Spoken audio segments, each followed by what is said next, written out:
దీపావళి అమావాస్య దగ్గర నుంచి కార్తీక మాస తదియ వరకు యమ సంబంధమైనటువంటి తిథులు నడుస్తాయి. ఆ రోజున భాతృవిధియ.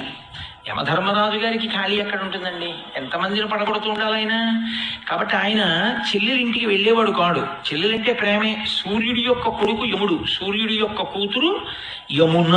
యమునకి వెనక్కి రావడం తెలియదు. యముడికి ముందుకెడుతున్న కాలంలో పడిపోవలసిన వాడిని పడగొట్టకుండా ఉండడం తెలియదు. యముడిని పిలుస్తుండేది, అన్నయ్య మా ఇంటికి భోజనానికి రానయ్యా, మా ఇంటికి భోజనానికి రానయ్యా అని. ఆయన ఎప్పుడు వెళ్ళేవాడు కాదు, ఖాళీ లేక.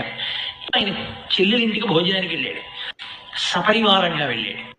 తృప్తిపడి ఆయన అన్నాడు, చెల్లెలా నాకు ఇంత కమ్మటి భోజనం పెట్టావు, నీ చేతి అన్నం తిని ప్రీతి చెందారు, నీకేం కానీ అక్కింటికి తమ్ముడు కానీ చెల్లెలింటికి అన్నయ్య కానీ వెళ్ళి భోజనం చేస్తే చాలు, అన్నయ్య నీ పాశం వేయకూడదు నువ్వు అంది.